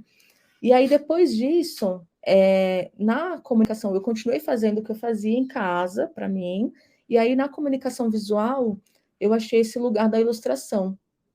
E aí eu começo a levar esse trabalho usando as redes sociais. Então, eu comecei a pegar tudo que eu pensava, tudo que eu sentia e jogar nas redes sociais para poder compartilhar com as pessoas. Então, algumas pessoas que conheceram o meu trabalho nesse período, elas não viam o que eu fazia antes na rua, não viam o que eu fazia antes desse processo da ilustração. E aí, depois, posteriormente, aí eu faço o caminho de volta, que é principalmente porque até então a minha produção no período acadêmico ele era todo dentro da academia, eu quase não compartilhava nada daquilo, compartilhava mesmo os trabalhos mais digitais mesmo. E aí, quando eu saio da graduação, principalmente depois da performance, né, da entrega do artigo e tudo mais, eu começo a fazer esse caminho de volta, que é esse caminho do voltar para o analógico, voltar para a pintura, voltar para esse lugar de ter a minha mão ali presente de uma outra maneira, né? E aí eu voltei a estudar pintura também, voltei a estudar pintura e comecei a estudar óleo, que era era o terror da minha vida, morria de medo de estudar óleo. Eu lembro que quando eu visitei o ateliê do Sidney, ele falou assim, nossa, você só usa acrílica? Eu falei, é. Aí ele falou assim, não, mas quando você for para óleo, você não vai voltar nunca mais. E realmente, assim, hoje eu não consigo voltar, mas eu precisei passar por esse lugar, né? Esse medo, essa barreira da pintura a óleo. E foi muito importante. Fui fazer aula com o Diego Mouro, fiz um período de aula com ele, e foi esse momento de retornar para a pintura. E aí, quando eu retornei, a Luiz Maluf me contatou para poder participar de uma exposição, e aí depois a gente começou a caminhar junto, fiz residência com eles e tudo mais. Então, eu sinto que tem uma relação pensando nas redes sociais, né, que é onde eu mais troco, assim, com as pessoas, pelo menos no dia a dia. Teve uma coisa que foi muito importante, que foi quando eu trabalho com as ilustrações, que é do retorno imediato, né? Eu sinto que a ilustração ela está nesse lugar que ela acaba chegando de um modo mais direto, mas eu sinto que a rede social também ela pede isso, porque eu sinto que a rede social ela está nesse lugar, né? A pessoa ela vê, ela abre, ela lê aquilo e passa um pouco mais rápido. E aí, quando eu vou para a pintura, geralmente eu gosto de dividir as coisas e compartilhar com o texto, mas quando eu compartilho, por exemplo, alguma pintura, eu tenho a possibilidade de deixar esse espaço aberto para as pessoas visitarem as exposições. Eu sinto que as pessoas vão, e muitas pessoas me dão retorno: olha, eu estive na sua exposição, depois de ler seu texto, depois de passar por lá. Então, eu acho que esse lugar que às vezes eu tenho um pouco de medo também, que a pintura ela cai nesse lugar de que você olha pelo Instagram e não tem essa possibilidade, né, de ir, de visitar. Então, eu sinto uma diferença nisso do público. O público vê, na ilustração tem esse retorno mais direto mesmo, né, com essa coisa da tela, mas quando chega nesse lugar da pintura, ou da fotografia, que eu tenho um trabalho que é uma série que está começando aí, vamos ver como que parou na pandemia, eu quero retomar, que é das Nossas Senhoras, mas eu sinto que quando está esse lugar da pintura, as pessoas, as que conseguem, né, que estão em São Paulo, que é onde aconteceram as exposições, elas têm essa possibilidade de ir e vão, e depois a gente troca sobre o que elas viram na exposição. Então, acho que é uma divisão, mas que, apesar de não ser uma coisa direta, né, quando eu penso na pintura, ela chega nas pessoas, sabe? Ela acaba acontecendo, as pessoas vão e têm esse acesso.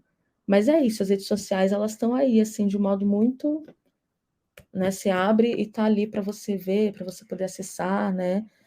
Muito mais direto, né? Não sei qual palavra usar, mais rápido, né?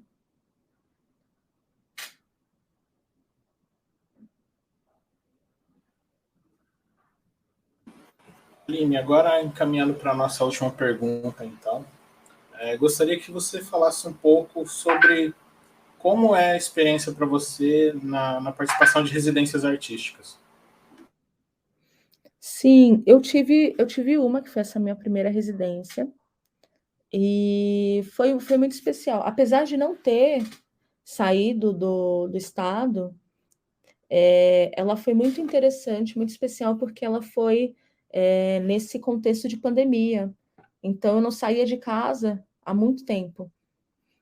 Estava muito nesse processo de estar em casa e não sair de casa para conviver mesmo com pessoas, né? Então, foi muito, muito importante para pensar nesse lugar de levar as coisas para a criação.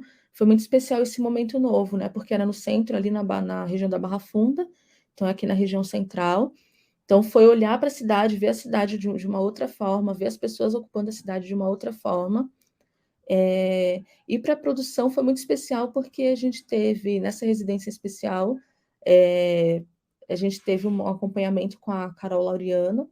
Então foi uma troca entre os artistas, em uma troca com ela, que era muito gostosa, porque era uma troca desde tudo que estava acontecendo na nossa vida enquanto artistas, mas enquanto pessoas sobrevivendo a uma pandemia, mas também esse lugar de, olha, eu estou começando e o que eu faço daqui para frente, como que eu vou apresentar o meu trabalho, o que eu vou criar a partir daqui, o que eu estou absorvendo né, porque eu não estou num lugar tão distante da minha casa, mas ao mesmo tempo esse centro é um lugar totalmente novo para mim, não é um lugar que eu que eu via há 1 ano e meio antes.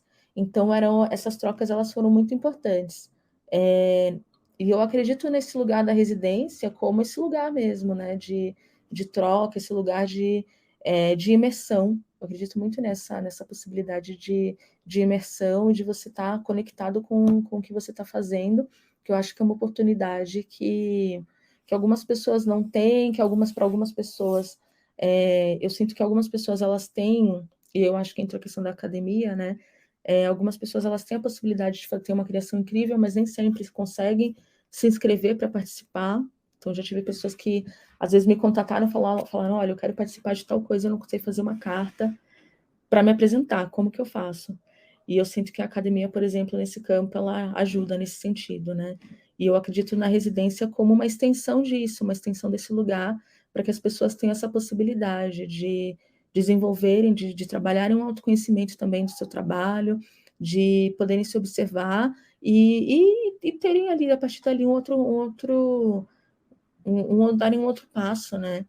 E uma coisa que para mim ficou muito importante foi esse lugar dessa troca com esses outros artistas, porque eu até então não tinha ateliê, agora eu tô caminhando, né, para esse lugar, agora eu tô principalmente a partir daí, então está sendo tudo muito, muito importante, tudo nasceu desse lugar, né, tá em convivência com essas pessoas, esse lugar de você olhar para o trabalho do outro e ver, às vezes, conexões com o seu, mas, ao mesmo tempo, não ter conexão alguma, né? Mas você se vê na história do outro, ouvir o outro, aprender junto com o outro, eu acho isso muito especial. Então, eu vejo esse lugar da residência como uma extensão mesmo, né, desse espaço para o artista, ou para muitos, como foi o meu caso, esse lugar dessa primeira oportunidade de ter essa troca, de ter esse acompanhamento, de trocar, de receber visitas.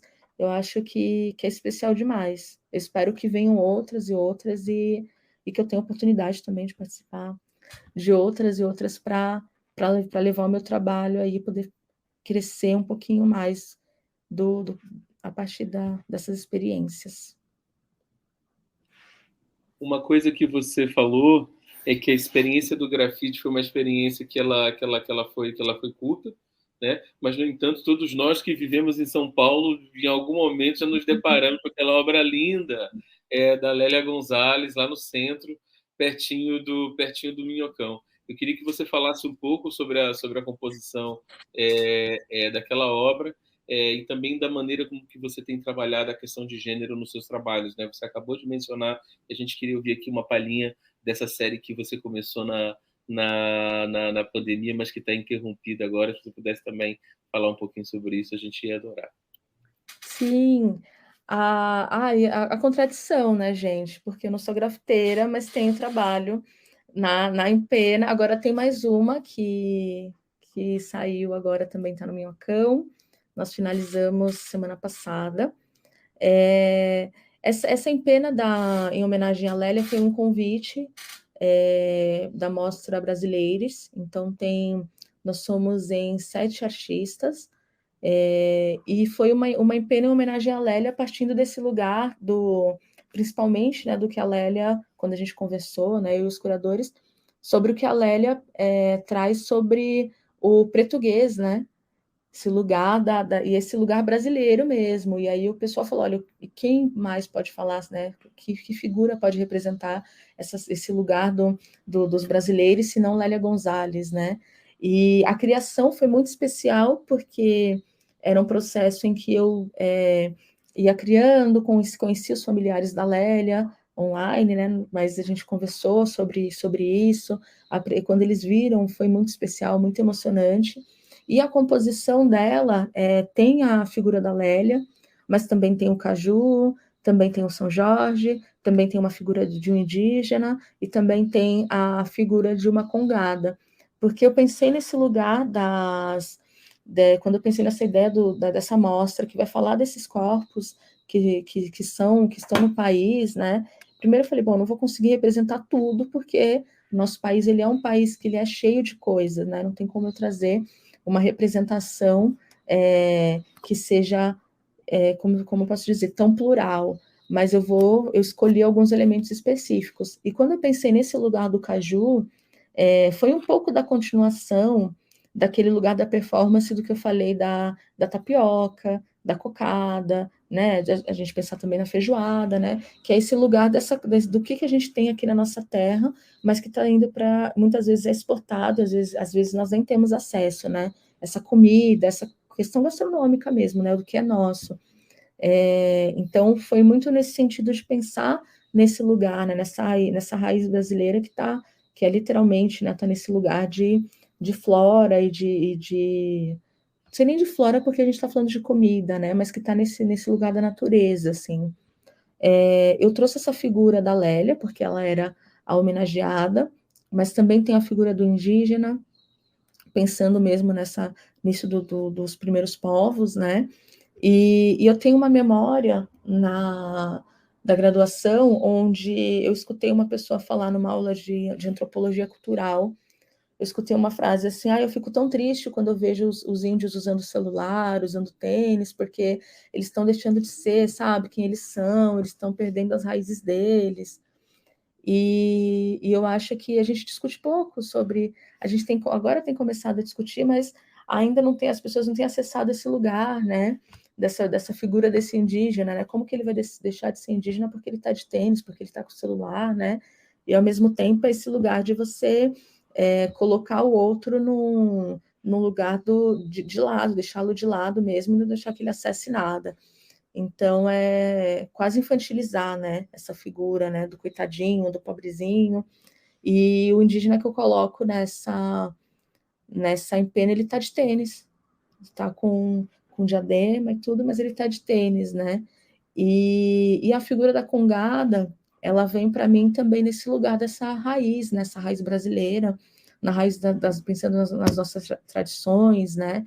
Que são tradições que passam desde o boi-bumbá, mas vão para a congada, vão para o maracatu, vão para todos os festejos que nós temos, e especialmente a congada, né? Que tem uma conexão com Nossa Senhora do Rosário, e Nossa Senhora do Rosário, que tem conexão com os pretos velhos, que tem toda uma questão ancestral aí por trás, né? A sociedade dos homens e mulheres pretas que tanto fizeram, né?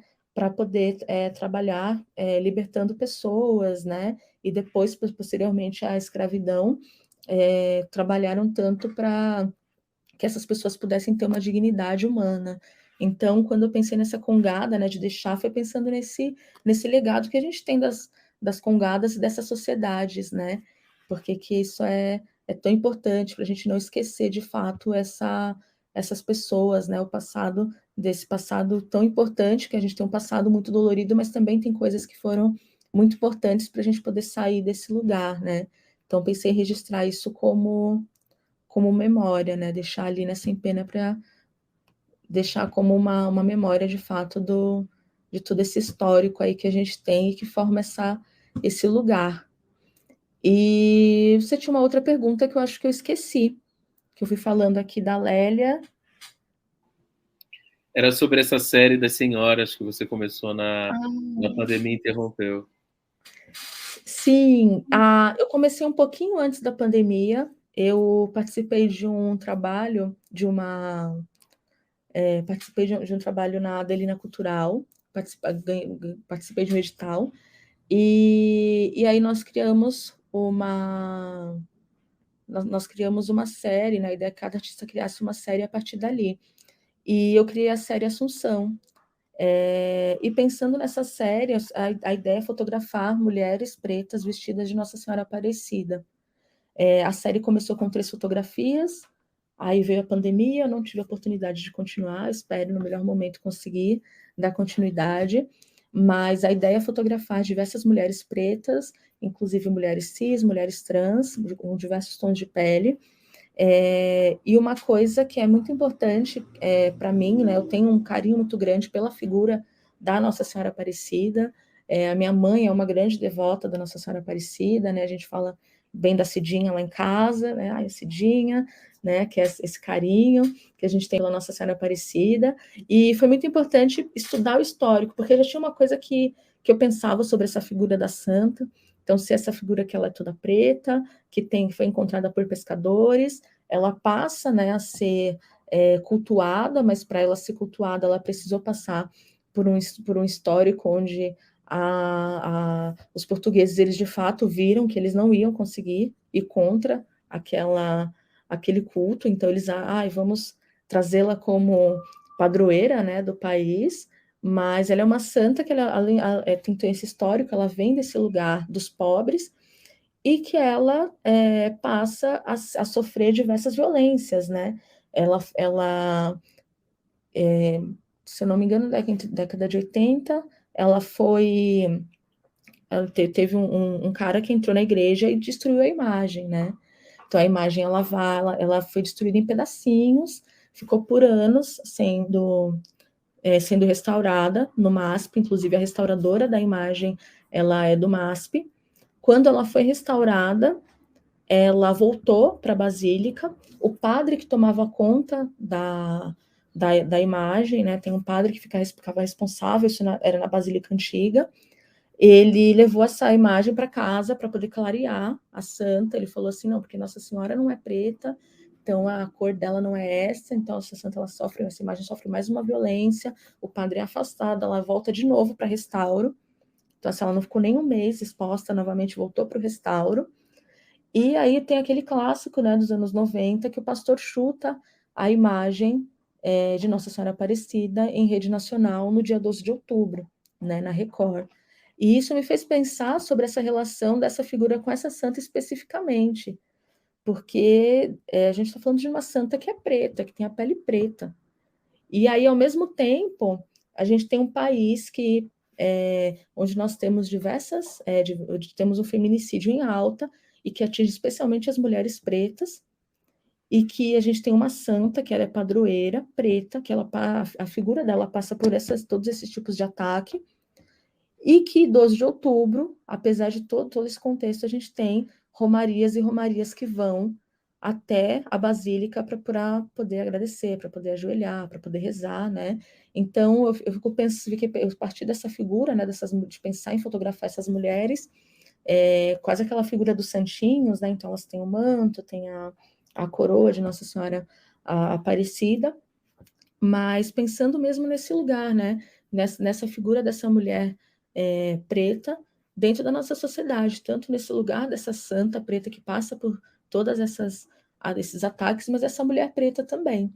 E esse lugar, né? Como que esse país que maltrata e ataca tanto essa figura preta é amadrinhado por essa figura e vai com tanta gente na Basílica para rezar por essa figura uma vez por ano. Então, onde é que a gente está errando aí, né? Que lugar dessa figura, dessa santa está, de fato, imposto para esse povo brasileiro? E aí eu comecei essa série e eu espero continuar aí, né? Período espero que a pandemia passe, ou o mais breve possível, né? A gente conseguir, de fato, estar com tranquilidade sem máscara, para poder fazer essa série continuar acontecendo e fotografar mais e mais mulheres aí.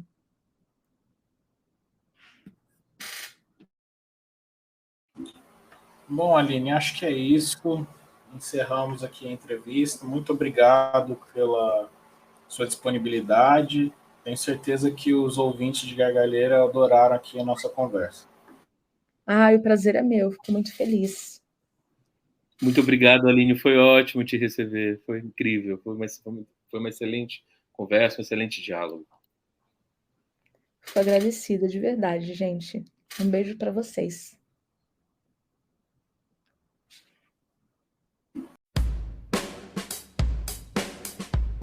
Gargalheira é uma realização do Secult UFRB e Fiche Unicamp, Programa de Pós-Graduação em Sociologia. Grupo História e Cultura Afroatlântica. NITITA, Núcleo de Estudos Carolina de Jesus. Núcleo Afro Sebrap.